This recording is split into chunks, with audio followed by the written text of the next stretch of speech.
स्वागत है हमारे YouTube चैनल ज्ञान प्रतिभा में।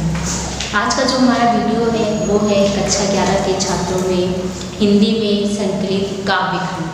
तो काव्य खंड में इसके पहले वीडियो में आपने कबीरदास के बारे में पढ़ा था, उनकी पदावली पढ़ी थी, उनके जो दोहे हैं वो पढ़े थे। तो आज जो हम काव्य खंड में जो आपके सिलेबस का जो अगला अध्याय है वो हम देखेंगे सूरदास। कौन है?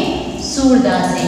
तो सबसे पहले हम सूरदास के बारे में आज जो है जीवन परिचय के बारे में पढ़ेंगे। तो आज देखते हैं उनके जीवन परिचय के बारे में। तो जीवन परिचय के बारे में जानने से पहले कुछ महत्वपूर्ण बिंदुओं के बारे में हम जान लेते हैं, जिससे आपको जीवन परिचय जो है याद करने में आसानी होगी। तो ऐसे मुख्य बिंदु जैसे कौन कौन से हैं? उनका जन्म कब हुआ, उनका जन्म स्थान क्या है, उनके पिता का नाम मान ले, या क्या कहते हैं उनकी मृत्यु जान ले। जब स्थान के बारे में जानते हैं, जो मेन चीजें हैं वो हम जानेंगे। जन्म स्थान, उनकी मृत्यु, प्रमुख रस, प्रमुख स्थान, इन सब के बारे में जानेंगे। तो सबसे पहले आता है उनका जन्म।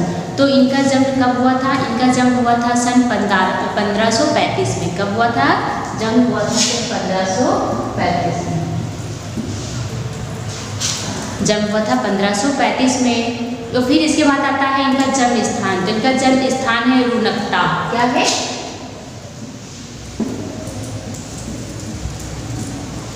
रुनकता इनका जो है जन्म स्थान माना जाता है। इसके बाद आती है इनकी मृत्यु। तो इनकी मृत्यु हुई थी सनमत में कह लें तो 1640 में, नहीं तो अगर सन की बात करें तो इनकी जो मृत्यु हुई थी वो हुई थी सन 1583 ईस्वी में। कब हुई थी? सन 1583। और अगर हम सनमत की बात करें तो सनमत में हुई थी 1640। इसके बाद आते हैं इनके प्रमुख रस। तो इनके प्रमुख रस कौन से हैं? श्रृंगार एवं वात्सल्य। कौन सा है?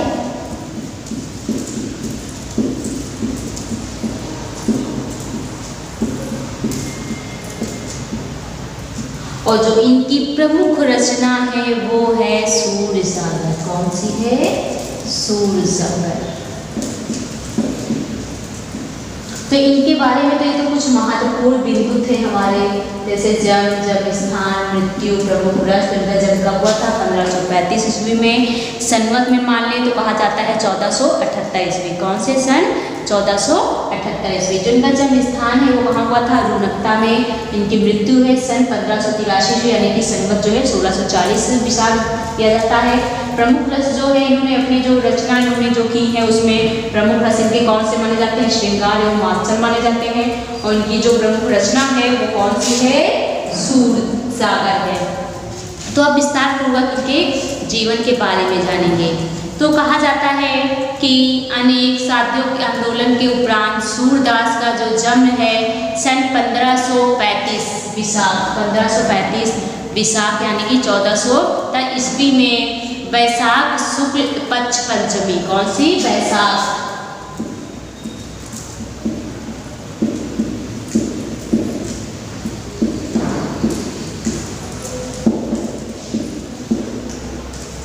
कहा जाता है कि वैशाख शुक्ल पक्ष पंचमी गुरुवार को मनाना जो है उपयुक्त जान पड़ता है।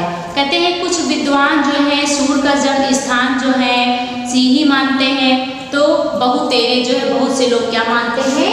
रुनकता मानते हैं। मतलब कुछ लोगों का मानना है कि ये सीही में पैदा हुए थे, कुछ लोगों का मानना है कि ये कहाँ पैदा हुए थे। जन्म स्थान का क्या है?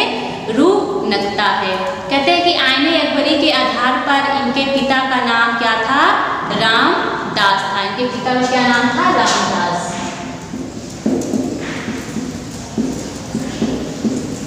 क्या था? रामदास था। कहते हैं इनके जन्म एवं स्थान आदि के पद में एक साथ इस प्रकार समेटा जा सकता है कि इनके जन्म एवं स्थान आदि को एक पद में किस प्रकार समेटा जा सकता है कि रामदास सुत सूरदास ने जन्म रुनकता में पाया, गुरु वल्लभ उपदेश ग्रहण कर कृष्ण भेद सायर लहराया। तो कैसे? अगर चाहे तो इसको हम लिख सकते हैं कि रामदास सुत सूरदास ने।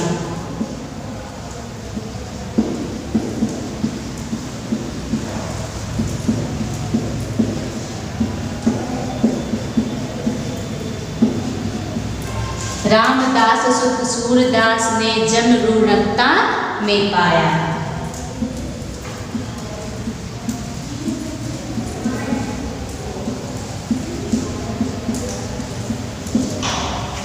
जन रूणकता में पाया, गुरु वल्लभ उपदेश ग्रहण कर।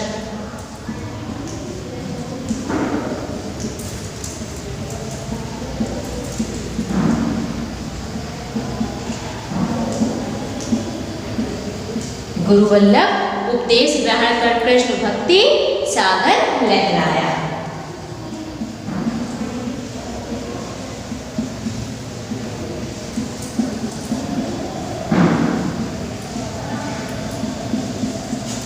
ये जो है एक पद में जो है इनके जन्म स्थान के बारे में जो एक पद में इस प्रकार गाया गया है कि रामदास सुख सूरदास ने जन रूणकता में पाया, गुरु वल्लभ उपदेश ग्रहण कर कृष्ण भक्ति सागर लहराया। क्योंकि कृष्ण की भक्ति करते थे तो कहा गया है कि कृष्ण भक्ति रूपी जो है सागर जो है इनकी भक्ति से वो लहराया।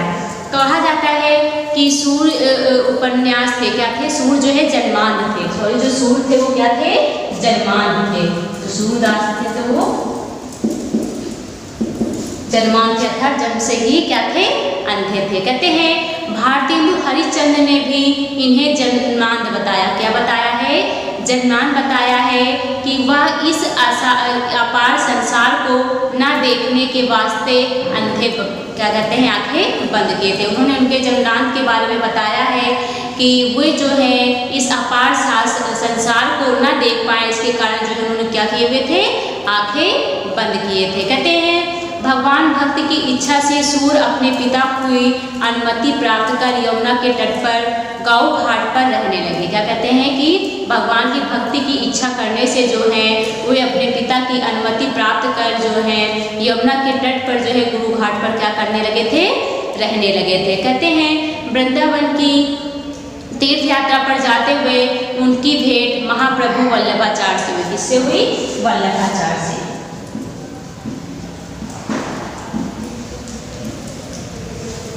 जब वृंदावन से तीर्थ यात्रा पर जा रहे थे तो इनकी भेंट किससे होती है? महान गुरु वल्लभाचार्य से हुई, जिनसे सूरदास ने क्या ली थी?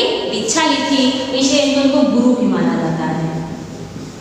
का सूरदास के गुरु भी माने जाते हैं। तो कहते दीक्षा ली।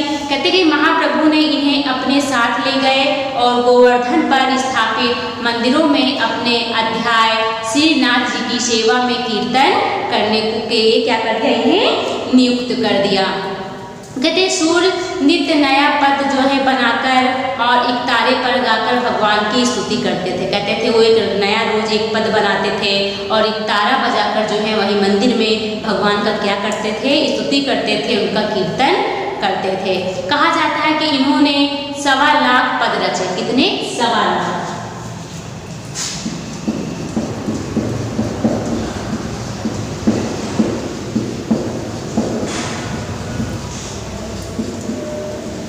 कहते हैं इन्होंने 1.25 लाख जो है पद की क्या की थी? रचना की थी, जिनमें से जो है लगभग 10 सहस्त्र ही अब तक उपलब्ध हो चुके हैं। जिसमें से उन्होंने रचना तो 10 लाख की थी, लेकिन उनमें से जो है लगभग केवल 10 सहस्त्र 10,000 ही जो पद है वो क्या है? उपलब्ध हो सके हैं।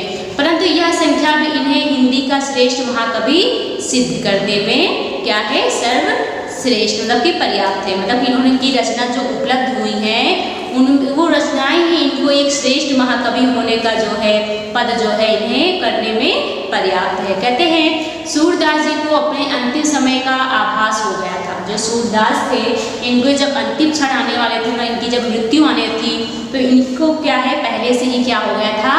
आभास हो गया था। कहते हैं कि एक दिन ये श्रीनाथ के मंदिर में, श्रीनाथ जी के मंदिर में आरती करके जो है जो श्रोती वाले क्या कहते हैं चले गए। कहाँ चले गए? पार्श्वती चले गए। कहते हैं कि और वहीं पर सन 1640 विशाख माना जाता है, यथार्थ 1500 क्या कह लें? 83 कह लें। कहते हैं वहाँ पर इनकी जीवन लीला जो है वो क्या हो गई? समाप्त हो गए। कहते हैं कि मंदिर में आरती करके कहाँ चले गए? पार्सौली चले गए और वहीं पर सन 1583 में जो है इनकी जो लीला थी यथार्थ की, इनका क्या हो गया? स्वर्गवास हो गया। तो ये तो जीवन सूरदास के जीवन के परिचय के बारे में। अब जान लेते हैं इनके साहित्यिक परिचय के बारे में कि इनकी साहित्यिक परिचय क्या है, इनका काव्य में क्या क्या योगदान रहा है।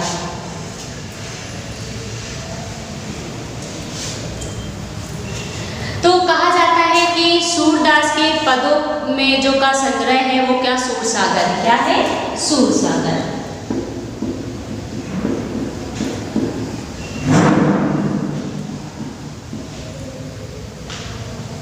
जो इनका वो है वो क्या है सूरसागर है, जो इनका पद रहा है। कैसे कहते हैं जो साहित्य लहरी है इनका ये जो है दूसरा पद रहा है, जो साहित्य लहरी है ये इनका क्या रहा है दूसरा पद रहा है। इसके अलावा सूरसरावली, क्या है सूरसरावली, सूरसरावली, गोवर्धन लीला, नाग लीला,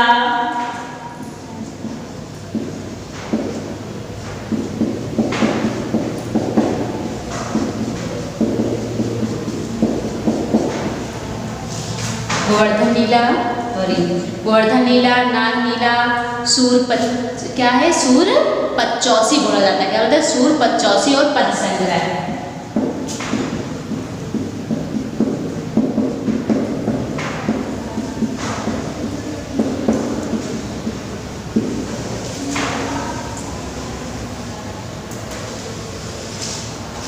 सूरसरावली, साहित्य लहरी, गोवर्धन लीला, नाग लीला, पद संग्रह, सूर पचौसी आदि जो है ग्रंथ भर भी जो है इनके जो आदि जो लिखित ग्रंथ है जो प्रकाश में आए हैं। लेकिन कहते हैं सूरसागर से ही ये बहुत ही जगत में विख्यात है, परंतु जो इनका सूरसागर है, कौन सा जो सूरसागर नामक जो पद इनका ग्रंथ है उससे ही जो है ये जगत के विख्यात हुए हैं, जगत में जो है प्रसिद्ध हुए अर्थात जाने जाते हैं।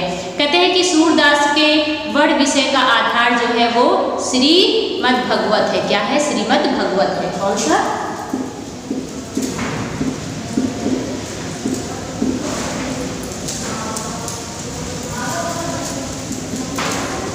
श्रीमद् जो है वो भगवत है। फिर भी इनके साहित्य में अपनी भौतिक उद्भावनाएं आई हैं। कहते हैं सूर ने भगवत के कथा चित्रों में न केवल सरसता एवं मधुरता का संचार किया है परंतु अनेक नवीन प्रकरणों का क्या किया है सृजन भी किया है।